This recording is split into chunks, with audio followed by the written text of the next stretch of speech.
श्री राम श्री राम श्री राम श्री राम श्री राम श्री राम स्वये श्री राम प्रभु ऐकती स्वये श्री राम प्रभु ऐकती कुशलव रामायण गाती स्वये श्री राम प्रभु ऐकती स्वये श्री राम प्रभु ऐकती कुशलव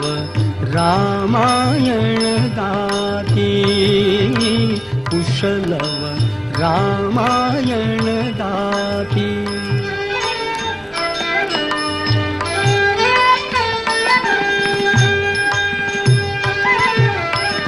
कुमार दोघे एक वयाचे सजीव पुतळे रघुरायांचे कुमार दोघे एक वयाचे सजीव पुतळे रघुरायांचे पुत्र सांगती चरित पित्याचे पुत्र सांगती चरित पित्याचे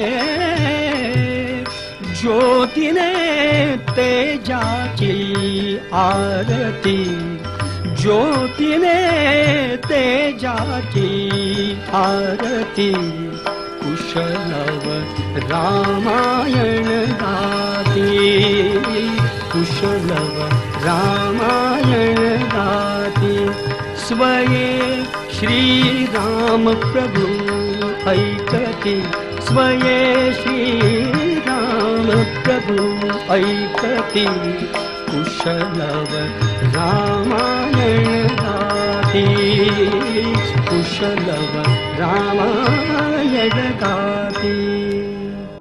शरयू नदीतीरी वसलेल्या व प्रत्यक्ष मनुने निर्मिलेल्या अयोध्या नगरीत इक्ष्वाकू वंशातील महाराज दशरथ राज्य करीत होते।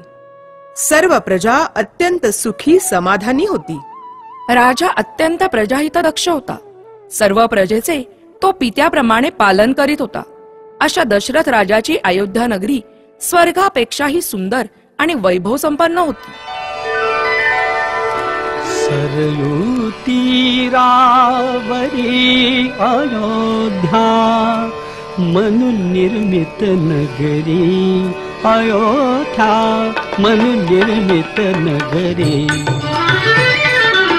सरयू तीरावरी अयोध्या मनु निर्मित नगरी अयोध्या मनु निर्मित नगरी अयोध्या मनु निर्मित नगरी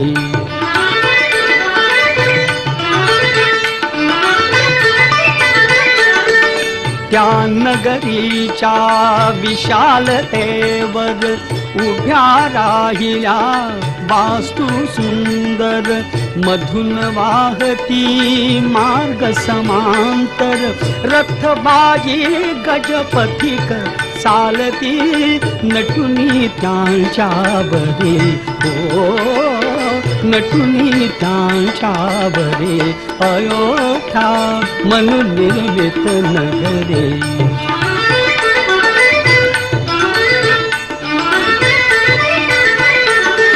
राज सौख्य ते सौख्य जनाचे एकच चिंतन लक्ष्मणाचे राज सौख्य ते सौख्य जनाचे एकच चिंतन लक्ष्मणाचे काय काजला सौख्य धनाचे कल्पतरुला फूल नसे का कल्पतरूला फूल नसे का वसंत सरला तरी हो वसंत सरला तरी अयोध्या म्हणून निर्मित नगरी अयोध्या म्हणून निर्मित नगरी। महाराज दशरथांना कौसल्या, सुमित्रा व कैकई अशा 3 राण्या होत्या। त्या अत्यंत रूपवान व गुणवान होत्या।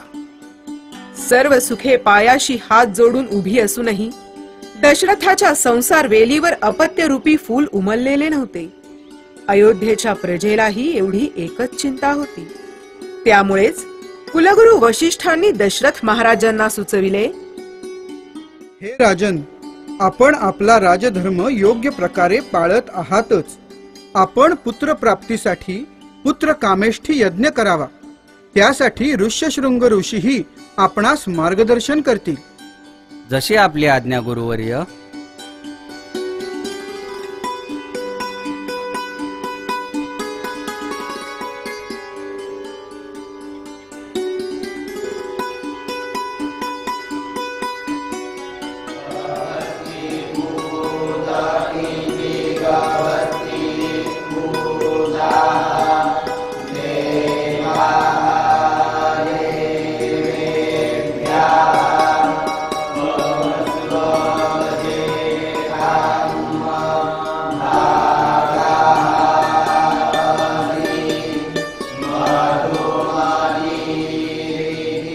यज्ञ संपन्न होताच एक चमत्कार झाला।